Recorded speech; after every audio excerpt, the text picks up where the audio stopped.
Topic है subject verb agreement. ये तो कॉमन एरर के पॉइंट ऑफ व्यू से मोस्ट इम्पोर्टेंट जो हमारा जो सबसे ज़्यादा जिससे कॉमन एरर पूछा जाता है SSC, CGL, CHSL, MTA, CPO वगैरह का एसएससी का जितने भी एग्जाम्स होते हैं, तो देखा गया है कि most of the questions subject verb agreement से होते हैं। मतलब जो भी कॉमन एरर के सवाल होते हैं या और भी फिलर्स के सवाल होते हैं, क्लोज टेस्ट के सवाल होते हैं, तो उसमें इसका एक बहुत ही इम्पोर्टेंट रोल प्ले करता है सब्जेक्ट वर्ब एग्रीमेंट।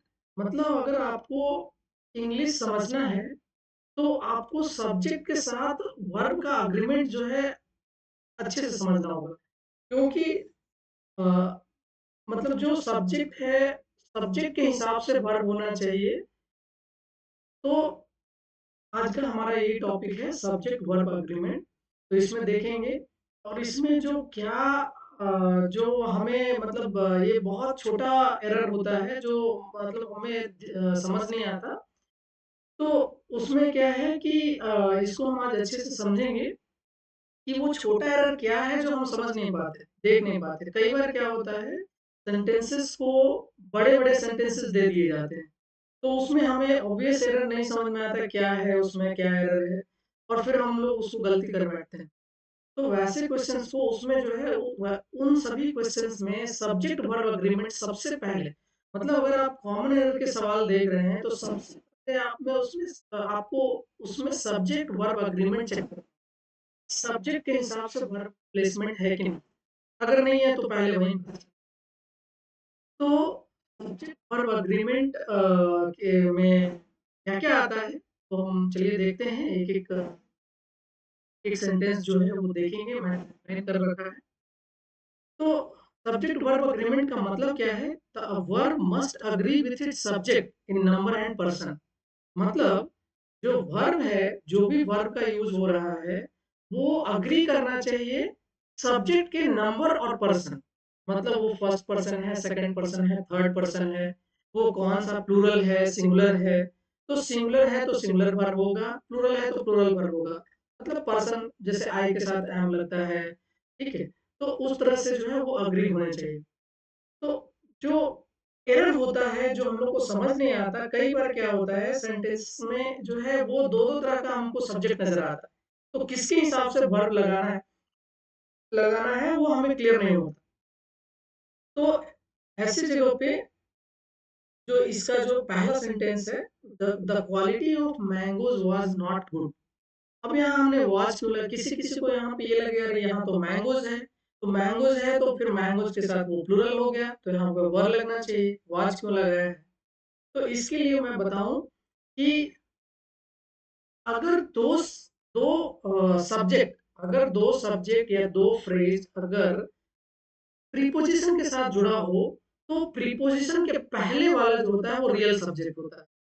प्रीपोज़िशन के पहले वाला जो होता है वो रियल सब्जेक्ट होता है, उस सब्जेक्ट के हिसाब से ही वर्ब का प्लेसमेंट होना चाहिए। तो यहाँ पे द क्वालिटी ऑफ मैंगोज़ है, मतलब ये ऑफ प्रीपोज़िशन के साथ मैंगो जुड़ा हुआ है और क्वालिटी जुड़ा हुआ है। अब क्वालिटी क्या है? सिंगुलर है, मैंगोज़ क्या है? प्लूरल है। तो ये जो प्रीपोज़िशन के पहले वाला जो शब्द है, वो है क्या? वो वर्ड है क्वालिटी और क्वालिटी जो है वो सिंगुलर फॉर्म में यूज़ हुआ है, इसीलिए हम इसके हिसाब से हमने वाज़ का यूज़ किया। अगर हम एरर में क्या देगा? यहाँ पे दे देगा the quality of mangoes were not good. तो सबको लगेगा अरे यहाँ आम की बात हो रही है और आम प्लूरल है, इसलिए वर लगा दिया। तो वहाँ पे जो है हम लोग मतलब सिली मिस्टेक हो जाता है वहाँ पे। मतलब यहाँ पे क्लियर आपको समझना होगा कि प्रीपोज़िशन के पहले कौन-सा या किसके बारे में बात हो रही है, सिंपल सी बात है। अगर कोई सेंटेंस है, तो सेंटेंस को पहले आपको हिंदी में समझना होगा। इसमें मैंगोज़ की बात नहीं हो रही, इसमें उसके क्वालिटी की बात हो रही है। तो वर्ब कहते ही हैं, करता क्या है ना? तो कर्ता जो है जिसके बारे में जो चीज़ जो मतलब जिसके बारे में जो कहा जा रहा है, दैट इज़ वर्ब सब्जेक्ट, ठीक है? तो यहाँ पे किसके बारे में बात हो रही है? मैंगोज़ के क्वालिटी के बारे में। इसीलिए क्वालिटी के हिसाब से वॉच का यूज़ किया। सेकंड सेंटेंस देखते हैं। The introduction of T and coffee and such other beverage. Beverage का मतलब पेय योग्य पदार्थ होता है। ये एक इम्पोर्टेंट वोकैब है, आप लोग इसको याद रखिए। Has not been without some effect. तो इसका मतलब ये हो गया कि यहाँ पे भी हमें 2-3 सब्जेक्ट नज़र आ रहा है। इंट्रोडक्शन है, टी, कॉफ़ी है ना? अदर बेवरेजेज़ है। तो इसमें क्या हो जाएगा कि इसमें अब हम कन्फ्यूज़ हो जाते हैं कि हमें कौन-सा सब्जेक्ट के हिसाब से यहाँ वर्ब का प्लेसमेंट करना है। यहाँ हैज़ होगा कि हैव होगा, ठीक है? तो यहाँ पे देखिए, यहाँ पे भी प्रीपोज़िशन के साथ 2 एक वर्ड जुड़ा हुआ है, एक फ्रेज़ जुड़ा हुआ है इस तरह से। The introduction. तो यहाँ पे भी हम इसको हिंदी में ऐसे समझेंगे कि किसकी बात हो रही है।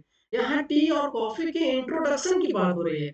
मतलब टी, कॉफी और सच अदर बेवरेजेस, मतलब इस तरह के पेय पदार्थ के इंट्रोडक्शन की बात हो रही है, उनका आगमन का बात हो रहा है। ठीक है? तो ये इंट्रोडक्शन यहाँ सिंगुलर फॉर्म में है, इसीलिए इसके हिसाब से वर्ब हैज़ यूज़ किया। अगर यहाँ पे इंट्रोडक्शन की जगह पे कोई प्लूरल होता है, यानी कि प्रीपोजिशन के पहले कोई प्लूरल सब्जेक्ट होता, तो यहाँ पे हम हैज़ का यूज़ करते। तो यहाँ पे आप देख सकते हैं कि इंट्रोडक्शन और ऐसे सवाल धड़ल्ले से पूछा जाता है। प्लेथोरा एक वर्ड है, मुझे अभी याद है। प्लेथोरा मतलब बहुत ज़्यादा, ठीक है? तो प्लेथोरा मतलब बहुत ज़्यादा होता है। तो उसी तरह ऐसा जो है plethora of common errors, such type of common errors है ना? जो है वो एग्ज़ाम में आता है, एसएससी के एग्ज़ाम में आता है और भी कॉम्पिटिटिव एग्ज़ाम के एग्ज़ाम में आता है। तो आपको यहाँ पे ध्यान देना है कि किसके बारे में बात हो रही है। मतलब प्रीपोजिशन के साथ अगर जुड़ा हुआ है, तो प्रीपोजिशन के पहले वाला कौन-सा है? अगर ऐसे भी आपको समझ में नहीं आ रहा है कि पहले वाला बाद वाला, तो आप उसको ऐसे समझ सकते हैं कि किस चीज़ के बारे में बात हो रही है, मतलब आपको उसको हिंदी करना पड़ेगा। आप हिंदी में जाकर के उसको समझ सकते हैं कि आखिर किस चीज़ के बारे में बात हो रही है, और जिस चीज़ के बारे में बात हो रही है वो सिंगुलर है कि प्लूरल है। तो यहाँ है ना, introduction of T and coffee, है ना? टी एंड कॉफी और इस तरह के पेय पदार्थ के इंट्रोडक्शन के बारे में बात हो रही है, ठीक है? तो इंट्रोडक्शन यहाँ पे सिंगुलर है, और सिंगुलर है इसलिए उनका यूज़ हैज़ किया। नेक्स्ट नेक्स्ट सेंटेंस है हमारे पास, हिज नॉलेज ऑफ इंडियन वर्नाकुलर्स। वर्नाकुलर्स का मतलब होता है, वर्नाकुलर्स प्रेस एक्ट एक हिस्ट्री में आता है, इंपॉर्टेंट एक्ट था, ठीक है? तो इसमें जो होता है, जो देसी भाषाएं हैं, जो लोकल लैंग्वेज है, उसको वर्नाकुलर्स कहते हैं। इंडियन वर्नाकुलर्स मतलब जो लोकल भाषा में जो बोला जाता है, जो चीज, जो लोकल भाषाएं हैं, वो वर्नाकुलर्स है। तो his knowledge of Indian vernaculars is far beyond the common. मतलब उसका जो नॉलेज है, अब किसके बारे में बात रही, इंडियन वर्नाकुलर्स के नॉलेज, मतलब किसी आदमी के, किसी पर्सन के ज्ञान की बात हो रही है। किसके ज्ञान, है ना? तो इंडियन वर्नाक्युलर्स, है ना? इंडियन जो है देसी भाषाएँ हैं, है ना? उनके बारे में बात हो रही है।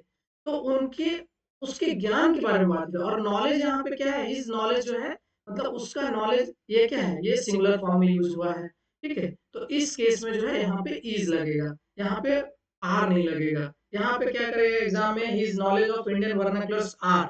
अब सिंपली लगा रहे, वर्नाक्युलर्स दिया हुआ है, ये प्लूरल है, इसलिए आर लगा दिया यहाँ पे। तो वो करेक्ट हो गया। नहीं, ऐसे ही छोटी-छोटी गलतियाँ जो है दी जाती है, और हम जो है इसमें गलती कर बैठते हैं।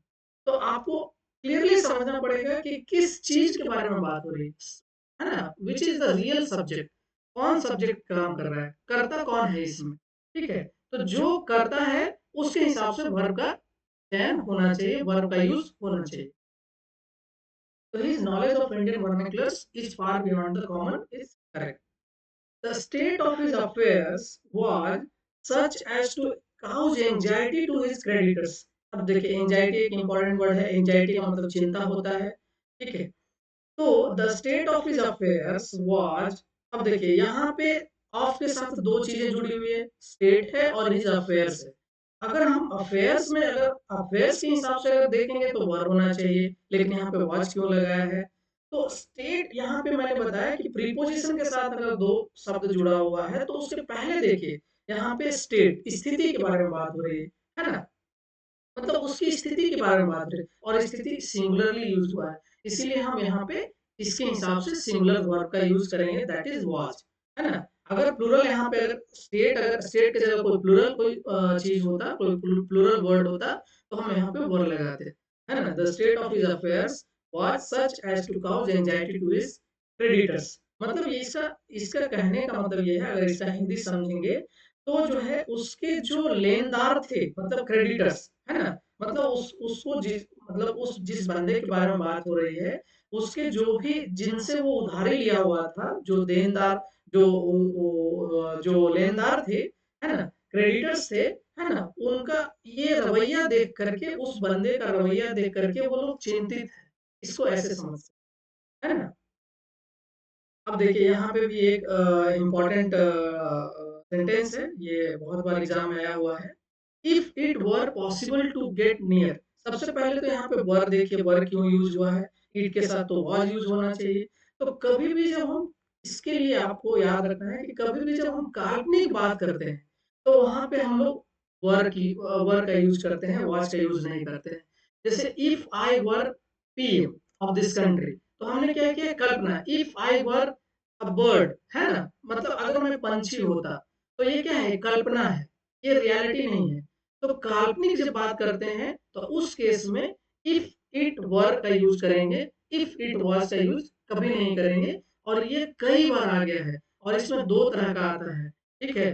अगर हैड के साथ है, इफ ये है ना, इफ यू हैड ऐसा करके, तो वुड हैव लगेगा, है ना? और वर है, तो वुड लगेगा। वो भी मैं डिटेल में बताऊँगा।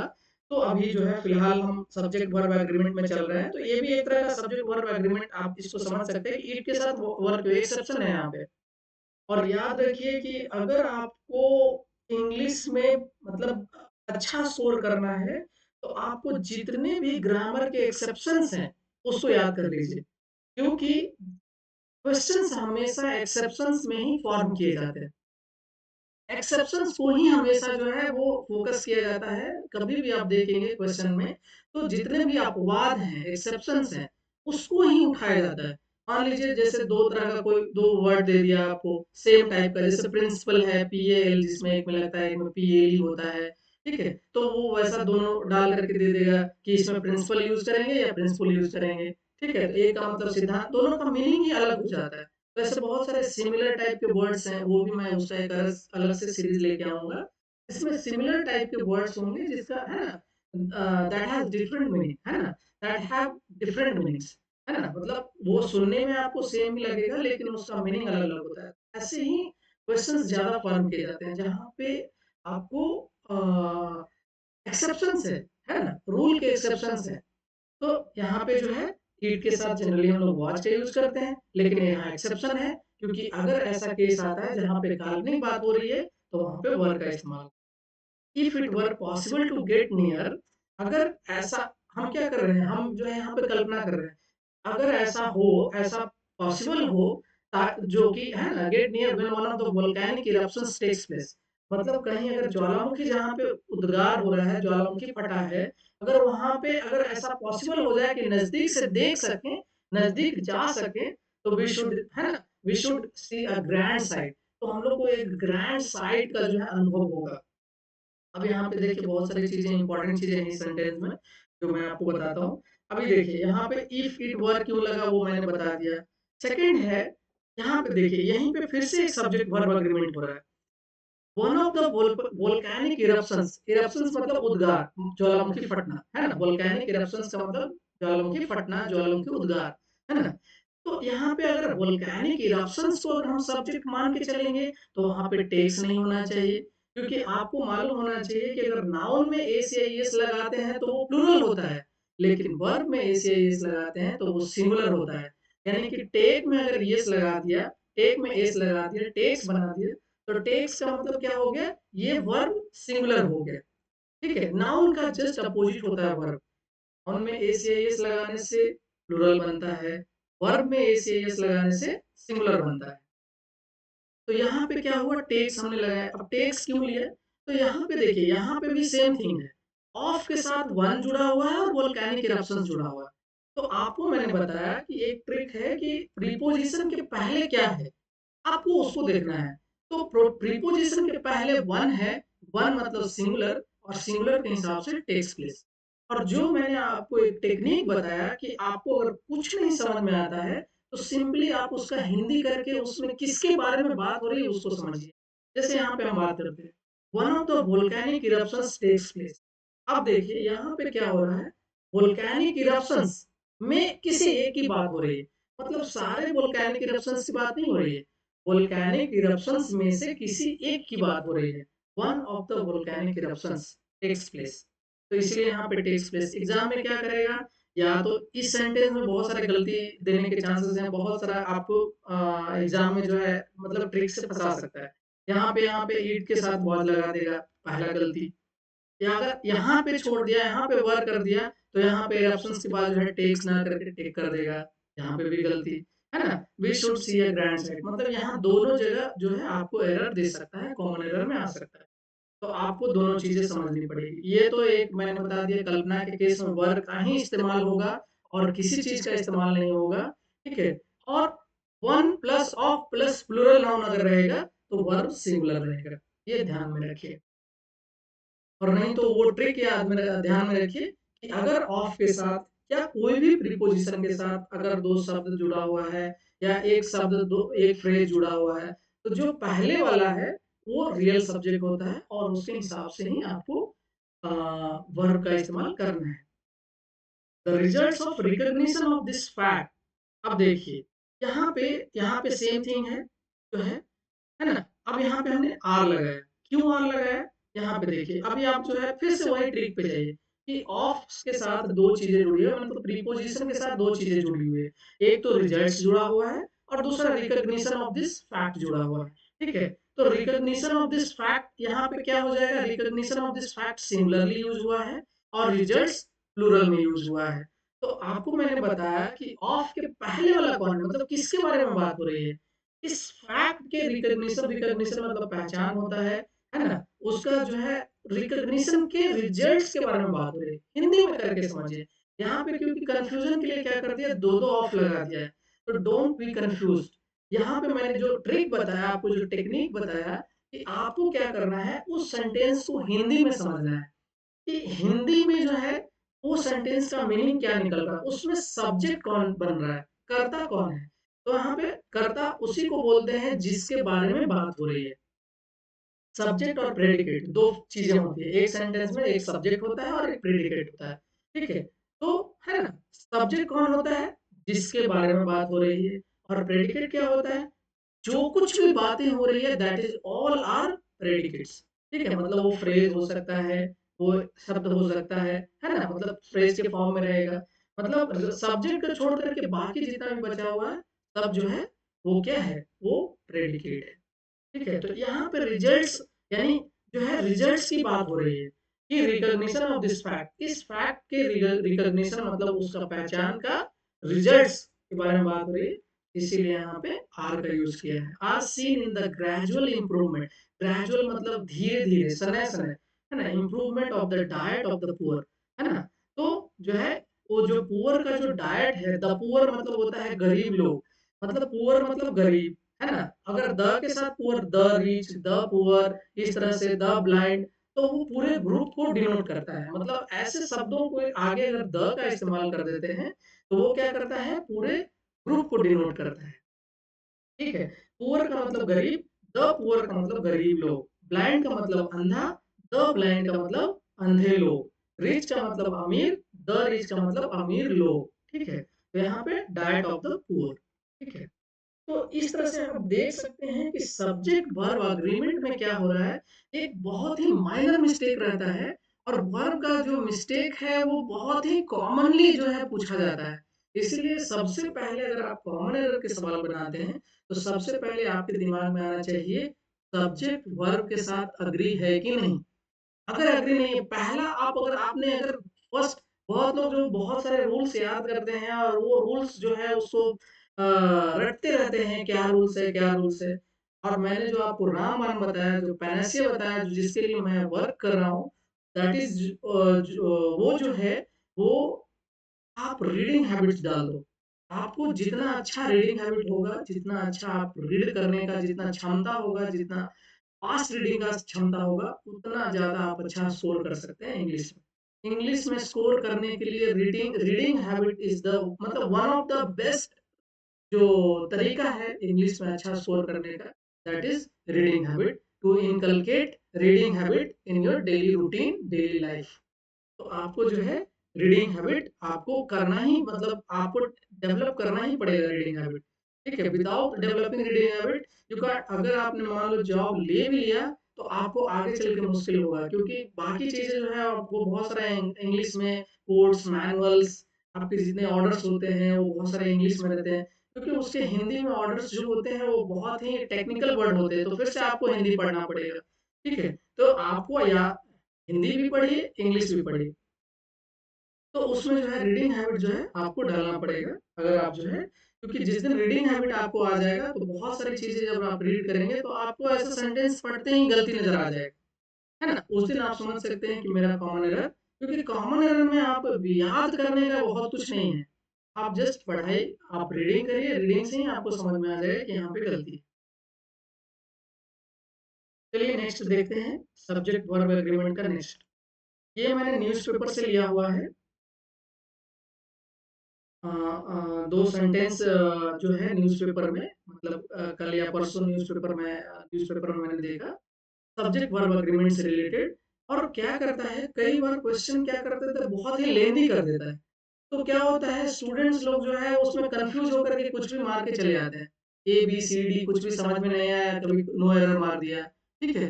तो वो क्या करते हैं एग्ज़ामिनर जो है वो बहुत मतलब वो क्या करते हैं एक बहुत माइनर मिस्टेक देंगे और उसके बाद वो क्या करेंगे कन्फ्यूज़ करेंगे।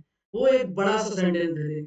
अब जो है स्टूडेंट जो है वो है ना, वो क्या होते हैं कन्फ्यूज़ हो जाते हैं, अरे इसमें क्या गलती है? ठीक है? क्योंकि सेंटेंस छोटा रहता है तो उनको क्लियरली समझ में आता है, अरे हाँ, यहाँ पे ये गलती हो सकता है। लेकिन अगर सेंटेंस बड़ा दे दे, तो आपको समझना थोड़ा मुश्किल हो जाता है। उसके लिए भी सेम ट्रिक, है ना? जैसे कि मैंने 2 सेंटेंस लिया हुआ है इसमें, न्यूज़पेपर से उठाया है। अभी रिसेंटली इंजीनियर्स डे के दिन जो है ये छपा था न्यूज़पेपर में। तो हम देखते हैं पहला सेंटेंस क्या है? The advent of digital banking has not merely introduced a new way of manage money, it has fundamentally redefined the relationship between individuals and their financial institutions. मतलब देखिए यहाँ पे किसकी बात हो रही है? फिर भी मैंने वही जो मैंने ट्रिक बताया, ठीक है?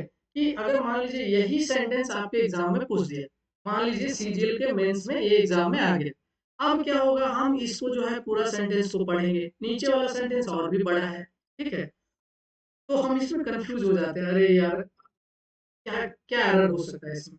अब देखिए यहाँ पे जो मैंने ट्रिक बताया, अगर ऑफ के साथ जो है वो जुड़ा हुआ है यहाँ पे क्या?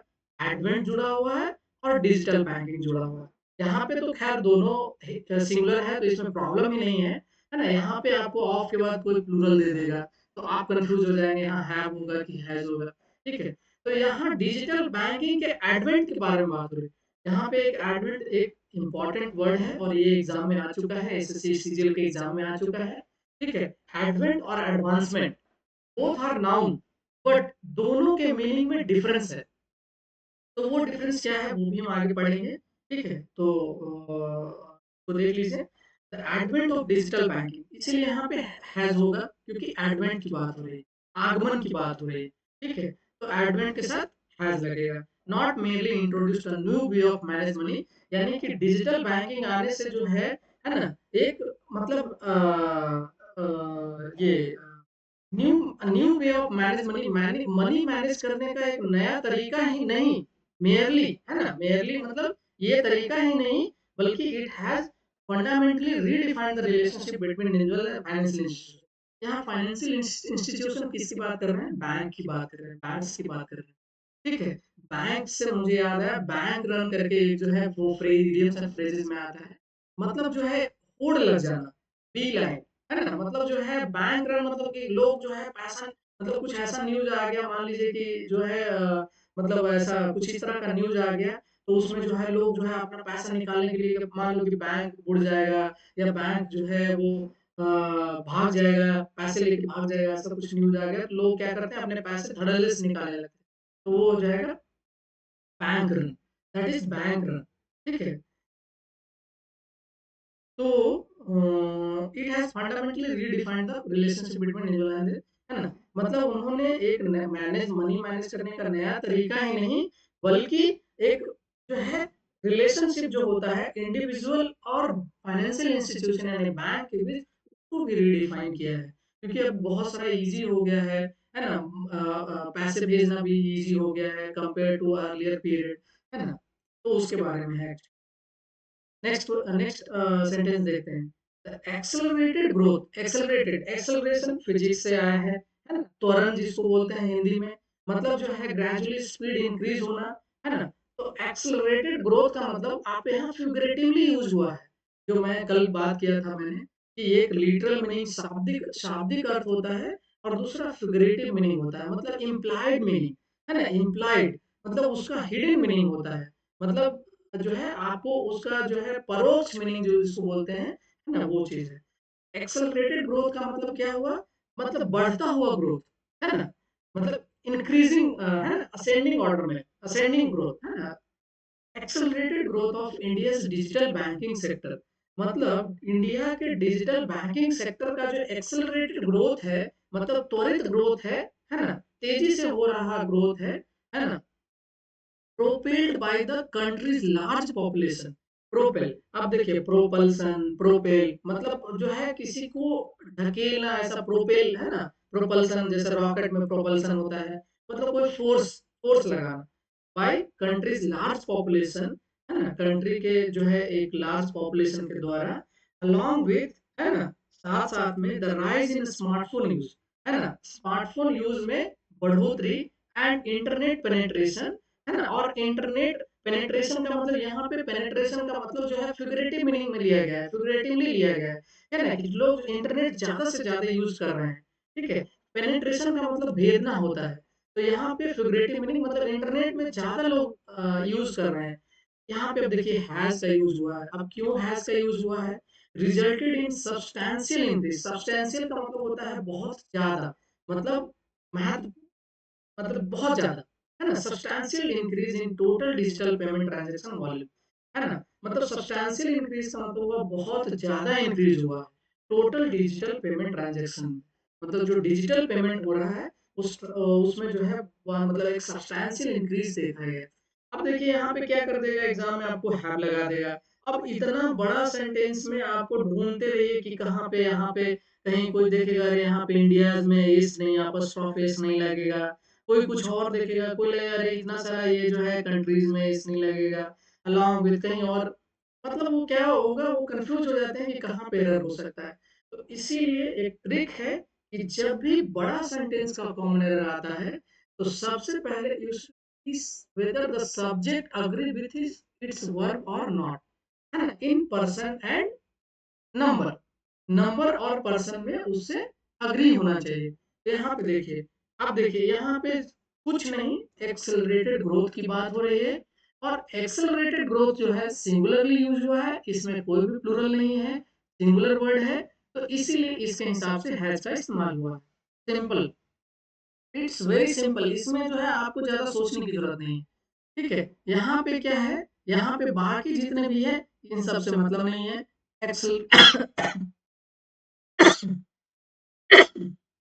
सॉरी, एक्सेलरेटेड ग्रोथ की बात हो रही है, तो एक्सेलरेटेड यहाँ प्रीपोजिशन के पहले एक्सेलरेटेड ग्रोथ है, इसीलिए हैज का इस्तेमाल हुआ है, have नहीं। तो नेक्स्ट देखते हैं, जो मैंने बताया था 2 इम्पोर्टेंट वोकैब हमने लिया हुआ है।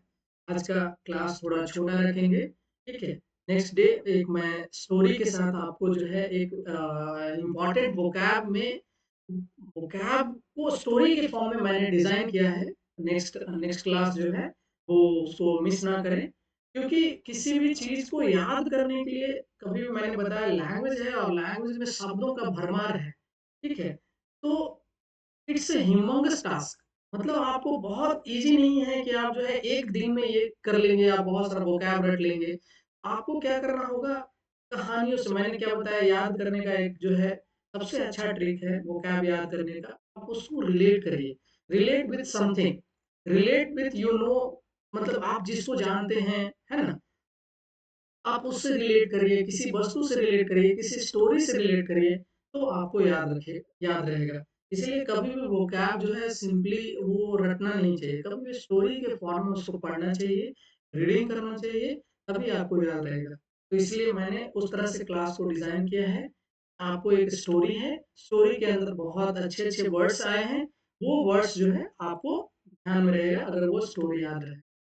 ठीक है? तो वो कल की क्लास में, आज की क्लास में ये 2 शब्द लिए हैं मैंने, दोनों एग्ज़ाम में आ चुका है।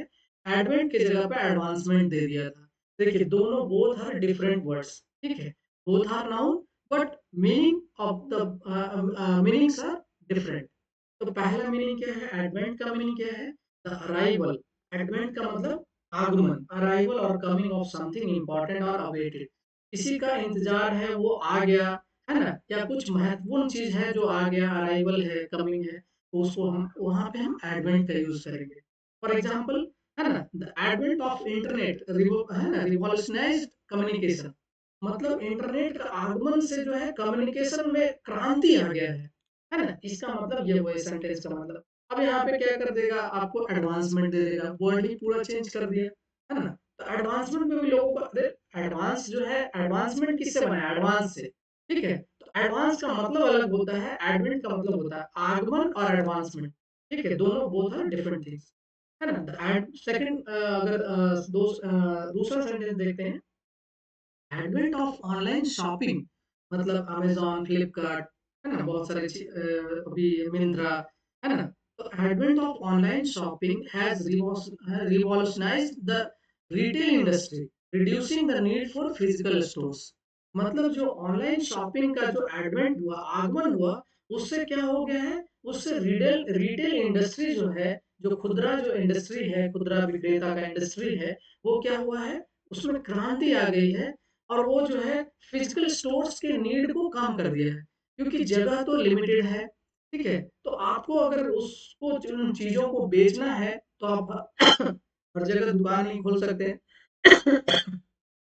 तो आप क्या आ गया है, अब जो है ऑनलाइन शॉपिंग का व्यवस्था हो गया है। कहीं एक जगह रहेगा, वेयर हाउस में रहेगा सामान, आपको चाहिए आपने ऑर्डर करिए, है ना? आपको वहाँ आपके घर पे डिलीवर हो जाएगा। तो ये क्या बोल रहे हैं? Reducing the need for physical stores. Physical stores के नीड को कम कर दिया है ना? अब देखिए यहाँ पे हैज़ का इस्तेमाल हुआ है। हैज़ का क्यों इस्तेमाल हुआ है? क्योंकि यहाँ पे 2 चीज़ें हैं, एडवेंट है और ऑनलाइन शॉपिंग है। तो इसीलिए एडवेंट के आधार पे हैज़ का इस्तेमाल हुआ है। यहाँ पे हैव का इस्तेमाल नहीं हुआ है, क्योंकि advent is a singular word, singular noun. Okay, advancement देखते हैं। तो एडवांसमेंट क्या है? The process of prompting, sorry, process of promoting और moving forward in a position, है ना? एडवांस मतलब और आगे बढ़ना, और आगे बढ़ना, ऐसा एडवांस, है ना? मतलब आप पोजीशन में, रैंक में, है ना? इम्पोर्टेंस में, प्रोग्रेस, इम्प्रूवमेंट, है ना? मतलब जो है किसी चीज को में उसको प्रमोट होना, उसको और आगे बढ़ना, है ना? फॉरवर्ड पोजीशन में, है ना? जैसे एग्जांपल लिख दे, his hard work led to rapid advancement within the company. मतलब उसका जो हार्ड वर्क है, उसकी जो कड़ी मेहनत है ना? वो कहाँ ले गया उसको? Rapid advancement within the company, मतलब उसके कंपनी में उसको जो है एक प्रोन्नति मिला, प्रमोशन मिला, उसको जो है अच्छा जो है वो अच्छे सैलरी पे प्रमोट किया गया, है ना? तो वो क्या हुआ? उसका हार्ड वर्क की वजह से हुआ। तो दैट इज, यहाँ पे एडवेंट नहीं कर सकते। एडवेंट मतलब किसी चीज का आना, एडवांसमेंट मतलब वो किसी चीज को प्रोसेस है वो, मतलब यहाँ से पहले ये था, जैसे पहले हम लोग नॉर्मल मैथ्स पढ़ते हैं, फिर एडवांस मैथ पढ़ते हैं, तो वो हो गया, मतलब ऑलरेडी एग्जिस्टिंग है, उससे और नेक्स्ट लेवल में जाना, है ना? नेक्स्ट एग्जांपल है, scholarship and mentorship program are essential for advancement of under privilege. अब देखिए, अंडर प्रिविलेज्ड, प्रिविलेज का मतलब होता है विशेषाधिकार, ठीक है? अंडर प्रिविलेज का मतलब होता है जिसको वो विशेषाधिकार नहीं है ना? तो प्रिविलेज एक इंपॉर्टेंट वर्ड है। आपको इसी तरह से कोई भी देखिए, कोई भी चीज आप पढ़ेंगे, आपको उसमें बहुत सारे वर्ड्स मिलेंगे, बस ध्यान देना है। प्रिविलेज भी पूछा जा चुका है ना? तो प्रिविलेज से बना है अंडर प्रिविलेज्ड, है ना? मतलब इसको जस्ट मतलब आप गरीब से रिलेट कर सकते हैं, ठीक है? अंडर प्रिविलेज स्टूडेंट्स का मतलब जो है, वो स्टूडेंट्स जिनको जो है वो मतलब वो सारी सुविधाएं प्राप्त नहीं है ना? उनकी गरीबी की वजह से वो सारी सुविधाओं का लाभ नहीं ले पाते हैं, तो that is under privilege students. मतलब प्रिविलेज विशेषाधिकार नहीं है ना? कंपेयर टू, है ना, रिच, जो रिच कैटेगरी में जो स्टूडेंट्स आते हैं, है ना? मतलब ये एक गरीब तबका। स्कॉलरशिप एंड मेंटरशिप प्रोग्राम, अब देखिए यहाँ पे scholarship and mentorship program, and के साथ अगर दो अलग अलग सब्जेक्ट जुड़ा हुआ है, तो वो प्लूरल में आता है, और प्लूरल के साथ भी हम लोग प्लूरल का वर्क का इस्तेमाल करते हैं। तो स्कॉलरशिप और मेंटरशिप प्रोग्राम जो है, वो ज़रूरी है, एसेंशियल का मतलब नेसेसरी, ज़रूरी, है ना? ज़रूरी है for the advancement of under priv मतलब अंडर प्रिविलेज्ड स्टूडेंट एक जगह पे तो है, एक लेवल पे है, अगर उनका और एडवांसमेंट चाहिए और इम्प्रूवमेंट चाहिए और प्रोग्रेस चाहिए, तो उसके लिए जो है स्कॉलरशिप एंड मेंटरशिप प्रोग्राम जो है ज़रूरी है, एसेंशियल है। ठीक है? तो आज के लिए इतना ही। आपको अगर कुछ चैनल पे सजेशन देना है प्लीज़ कमेंट करें, ठीक है? अगर आपको कुछ और प्रॉब्लम फेस करना है during your preparation for exam, ठीक है? आपको कॉम्पिटिटिव एग्ज़ाम पे प्रिपरेशन में अगर और कुछ प्रॉब्लम आ रहा है और कुछ दिक्कत आ रही है, इंग्लिश समझने में दिक्कत हो रही है, तो आप कमेंट करिए, मैं उसको पढ़ के आपको उस तरह का कंटेंट प्रोवाइड करने का ट्राई करूँगा। और आप जो है, जो मैंने बताया, जो भी मैं बता रहा हूँ, वो खुद के एक्सपीरियंस से बता रहा हूँ। तो वो उस एक्सपीरियंस का लाभ आप लोगों को भी मिलना चाहिए, जो भी स्टूडेंट्स हैं, जो भी स्टूडेंट्स जो है इन वीडियोज़ को देख रहे हैं, वो कृपया जो है, वो सजेशन दें, क्या इम्प्रूवमेंट कर सकते हैं और कैसे कंटेंट्स चाहिए। वैसे मैं खुद से मतलब डिफरेंट-डिफरेंट कंटेंट्स आपको प्रोवाइड करूँगा ताकि आपको ड्यूरिंग योर प्रिपरेशन आपको कोई ज़्यादा दिक्कत फेस ना हो। मतलब ये उन जैसे अंडर प्रिविलेज्ड स्टूडेंट्स जो मैंने बताया, है ना? उनके लिए जो है ये ओरिएंटेड है। उनको जो है मतलब एक बेसिक लेवल में उनको कैसे जो है वो स्टार्ट कर सकते हैं, ठीक है? धीरे-धीरे जो है आगे बढ़ सकते हैं, है ना? मतलब उनको अगर इश्यू आ रहा है, जैसे बहुत सारे लोग मैंने जैसे पिछले वीडियोज़ में बात किया था कि बहुत सारे लोग जो हैं, वो उनको क्या हो रहा है, वो इंग्लिश पढ़ते हैं, उनको समझ नहीं आता है। इसलिए मैंने रीडिंग और वोकैब दोनों का मिक्सअप जो है मैं हमेशा ट्राई कर यही कर रहा हूँ कि दोनों का मैं मिक्सअप जो है आपको प्रोवाइड करूँ, ताकि आपको रीडिंग भी समझ में आए और वोकैब भी समझ में आए। क्योंकि अगर वोकैब ही अगर पढ़ना है तो वोकैब तो आपको कहीं पे भी मिल जाएगा। इंटरनेट पे बहुत सारे वोकैब्स हैं, आपको बुक्स में बहुत सारे वोकैब्स हैं। तो वोकैब पढ़ कभी भी रटने से कभी भी आप रिटेन नहीं कर पाएँगे उसको। आज रटेंगे, कल भूल जाएँगे। इसीलिए आपको मैंने बताया कि जो भी मैं शब्द आपको देता हूँ, जो भी मेरे सेंटेंसेस में शब्द हैं, मैं इम्पोर्टेंट शब्द ही आपको प्रोवाइड कर रहा हूँ, जो कि एग्ज़ाम में पूछा हुआ है। मैं जितना भी आपको मार्क करता हूँ, जितना भी आपको बोल्ड करके अंडरलाइन करके देता हूँ, ऑल ऑल आर मतलब कभी न कभी जो है वो किसी न किसी एग्ज़ाम में आया हुआ है, वैसे शब्द मैं दे रहा हूँ। तो आज के लिए इतना ही। धन्यवाद। जय हिंद।